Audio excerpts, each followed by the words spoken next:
Good evening. Hand today is ace queen off. So in this hand we have a limp, a 78 hand. He's playing 64 hands, 64%. He has limping probably most of them. 81% from mid position. He is just going to be super wide. Could be something like that. Could be even those. Just something just absolutely massive. Could be all suited cards and something like that. Player after him is going to raise, and raises at 2.7. I do have him as a loose passive, 48%, 12% pre-flop raise. He's got a limp, and limp with previous limpers. He is in the cutoff, I believe. No, mid position. So limp with previous limpers in mid position, 39%. Seems to be limping a bit. So he raised here, which is a bit more aggressive since he does limp a lot. So raise with previous limpers. I right now have him at 22%, 11 out of 51. I think he's going to have a decent range, a much more solid range. So we're going to go probably something maybe like this. That's at 20%. Maybe only like this at 18%, since he does like to limp. And with his limping range, could be like he could be limping with all of the ace X suited. And I think that's what I'm going to do. So I'm just going to give him these broadways with the pocket pairs, since he does tend to limp behind. I think limping behind is probably what he would do with the smaller pocket pairs. So, when we look at the hands, I think we're still a little too tight on what hands he's going to be raising with. So I think we're going to have him definitely have some range, like some big card range there. Now it's to me, and versus this, it would be versus mid position. I'd be calling here. However, we have a limper, and then we have a raiser by a guy that's typically only going to limp a lot, or he limps behind a lot. Behind us, we don't really have to worry so much about loose callers, but I think this guy is going to probably call here. So I think our decisions to call or raise, and I think raise might be actually a little bit better. If I was going to raise, I would probably look at my calling range and see what else can I add to it or remove from it, and say that I would have a raising range here. So I do think I should be raising ace queen. I think probably raise all ace queen. I think ace jack I could raise. I think king queens I can raise here to try to isolate. I think ace 9 might become more calling type ranges. And I think we could probably get some value by raising 10s, 9s, and 10s as well. As played, I called, which I think here I probably was thinking that he's not going to fold a lot, and I think this is going to be the range. I know we had ace queen here. I should be raising. I think at the time when this hand was being played, I was probably calling something like this, and none of these. This is probably my calling range. I don't think so. I think this is going to be the calling range that I'm going to have to use right now. And again, I think if we're trying to isolate, which we might be able to, I would add a few more hands to my raising range, and then probably add a couple more hands to a calling range. So villain 5 calls. Is that going to change? I don't think so. I think once he calls, he's going to probably call everything. I will say that he raised 3%. Pre-flop raise will take out queens plus ace king. So he calls, and this guy calls. And do I think he's going to change what he calls? Not with it with an. I take that back. I didn't raise, so yeah, no. I think once I call, he's always gonna call. So we see a flop, and I think that flop is actually pretty good. Had we raised, because it's unlikely to hit villain 6. It's unlikely to hit his pre-flop raising range. All right, so we had 8.9%, 118 combos. The board comes down 8 of clubs, 6 of hearts, 3 of spades. 8 of clubs, 6 of hearts, 3 of spades. And you can see versus these 3 players, I have 37.7% equity versus 30 and 32%. So this hits our calling range here. Both villains check. He has donked 1 out of 11 times, so that doesn't mean a whole lot, but I think I would probably assume he's going to be checking everything. With this guy checking, that's a little bit interesting because his c-bet is 80%, 67%. He seems to c-bet a lot, and on this board you can see that he seems to miss a lot, so I think the overpair is probably out, the top pair is probably out, which means he probably has a bunch of no-made hands. I think we're also going to get rid of some other hands here, so some of these draws. Well, he doesn't really have much draws, so I think he's going to be pretty weak, which gives us opportunity to pick up the pot. Now, when you look at our ranges, it's a question of what could I bet here? If I think they're going to call liberally and say, well, I might be betting here just because they both folded to me, then I think we're going to be betting sets and over pairs for value. I think top pair for value.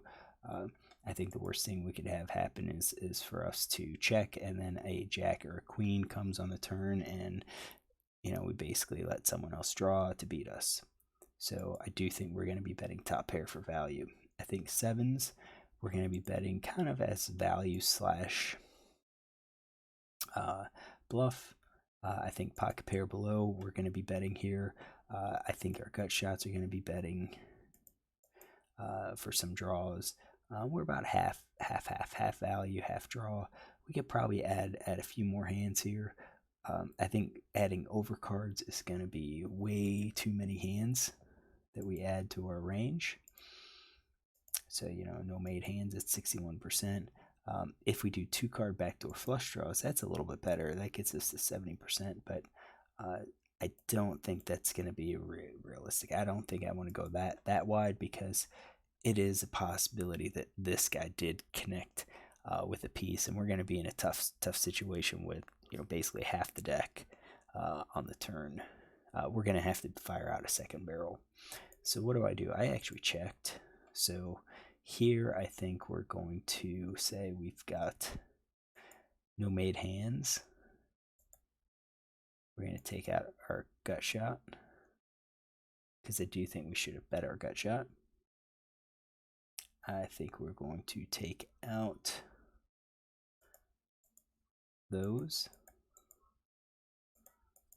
We're gonna take out everything else. So right now we're taking a bunch of stuff out, and that's going to be our range, which is basically means we're going to have a fairly weak range here moving forward.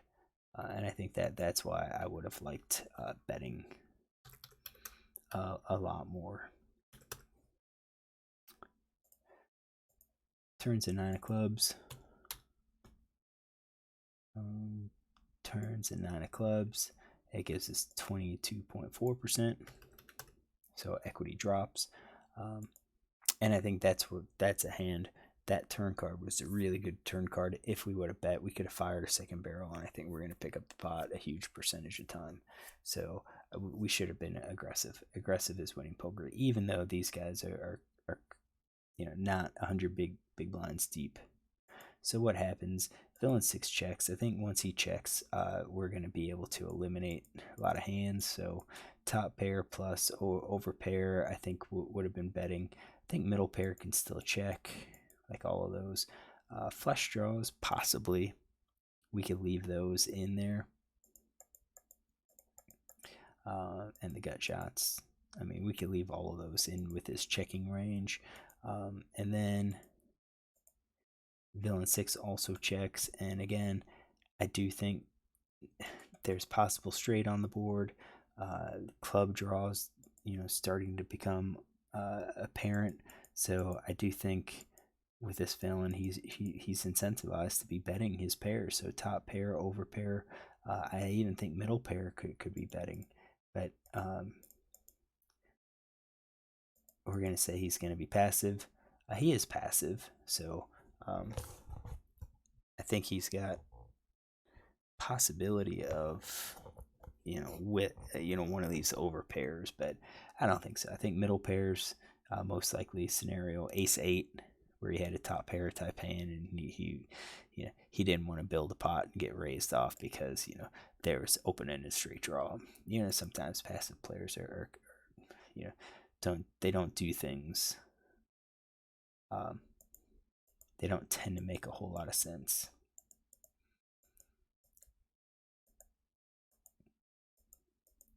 All right, so that's his range, and then it's to us again. So they both checked, and now I do think we should be betting top pair. We should be betting, all of our draws. Although I think we're less so about the draws. I think with betting the top pair, we're betting to try to protect our hand. So what do? I check. So I'm going to assume I don't have top pair here. I do think we're going to probably be checking all of our draws, minus our pairs. So, we're looking at something like this where we don't have top pairs. We are going to be betting a lot. So we would bet our nines. We would be betting, I think, to go with the jack 9, I think we could probably bet our jack 10. Yeah, so if we had jack 9 suited, I think we would be betting our jack 10 and probably like jack 10 of clubs, because we'd have now open-ended straight draw. I don't think we have 7-6 of clubs in our range, or 8-7. We can't have 8-7 of clubs because the 8 of clubs is up on the board. So since I checked, I've got that. Just a really, I'm not liking how this hand is playing out right now, and that's why we review it. I think they checked. We should have just gone ahead and bet on the flop. I think aggressive poker is winning poker. I think that's a good kind of a good thing to remember. So 8 of hearts gets out there, and at this point we haven't shown any aggression. I don't think we can really pick this up with any bet.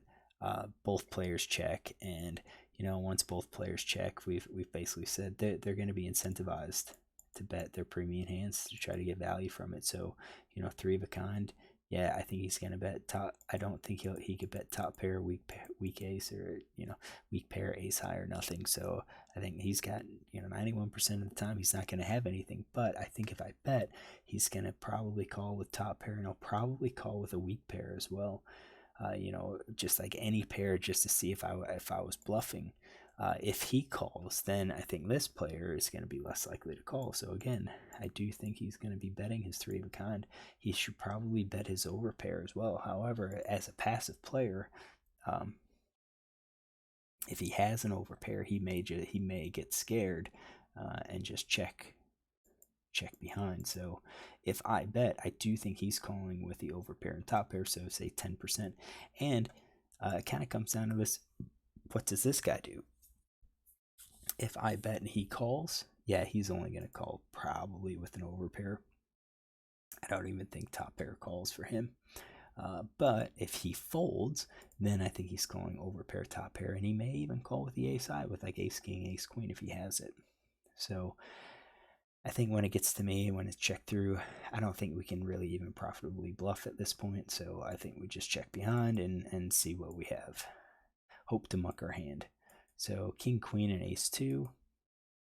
King, queen offsuit, definitely it's in there. We have it in his range. Ace two, we didn't have all the suited aces in there, but you know, when you look at it, he had his ace high hands. He didn't flop anything. And those are, I guess, against both of these hands, we could have bet the flop. He may have called. Maybe both of them called, but they're not calling the turn. No way. This is easy pot to pick up. So I made a mistake here. I should have been aggressive. All right. If you like this hand, look tomorrow for another.